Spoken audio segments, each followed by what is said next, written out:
Well, hey, one of the largest prizes in the nation's history is up for grabs as America waits to find out who will win the Mega Millions jackpot. Now, there has not been a lucky winner in 3 months, and now more people want a shot at that prize, a whopping $660 million.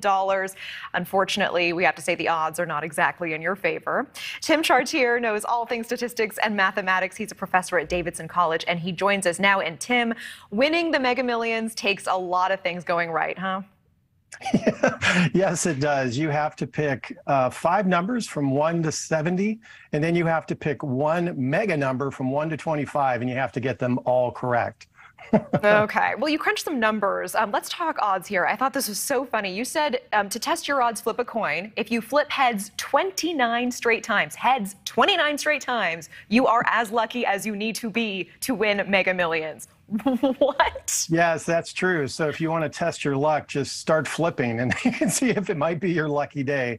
It turns out that the odds of the jackpot are 1 in 302,575,350. So that's your odds of winning, which is why we haven't seen someone win in a while. Yeah. So let's say I go nuts and I buy 100 tickets tonight. Do my odds appreciably get any better?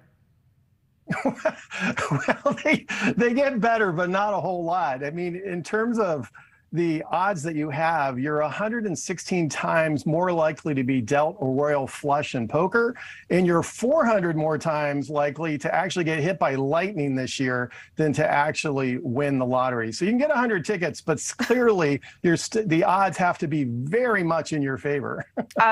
Did you buy any tickets? Can I ask? No, my wife and I talk about it, but somehow being a math professor, we always somewhat veer away. But the odds are ever there, so you do have a chance. Well, here's a question. What would you do with the money?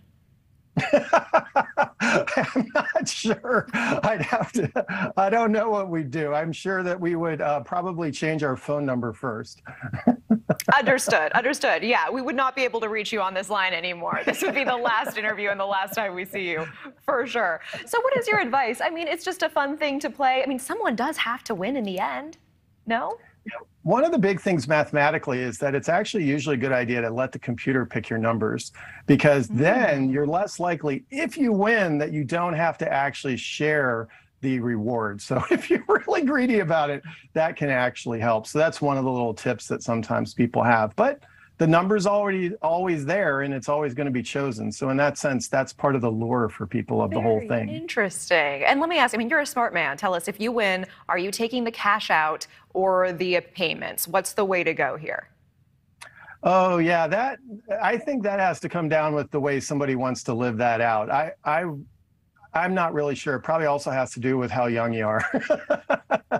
And so, yeah, to be honest, I've never really thought I'd ever win, so I've never thought about it that deeply. I mean, you seem like a lucky man to me, Tim. I don't know. I think maybe tonight I buy a ticket, you buy a ticket, and if either one of us wins, let's just split it 50-50. I'm just saying, Tim. Yeah, my wife might go in for that. Absolutely. All right, so bottom line, is there anything that we can actually do to improve our odds, or not really? No, you can have a lot of fun, and that's really what it comes down to. Okay. Tim Chartier, we certainly appreciate it. Anything else we should know about this? Yeah, the main thing is spend your money and have fun, and then just hope and hope and hope, and that's about the best you can do. You know, we've seen a lot more billion with a B kind of jackpots in the last couple of years, or the last 5 years or so. Is there any rhyme or reason to that, or is it just the way things shake out? It's the way things shake out. They have changed some of the rules to make them a little less likely, so they get the buildup, because then it makes the news, like on NewsNation. They know what they're doing, Tim. All right, Tim Chartier, professor at Davidson College. It's just nice to talk about some good news, you know? Thank you so much. Appreciate it. Thank you. And so thank you for watching. Go to newsnationnow.com to find NewsNation on your television provider. And don't forget to click the red subscribe button below to get more of NewsNation's fact-driven, unbiased coverage.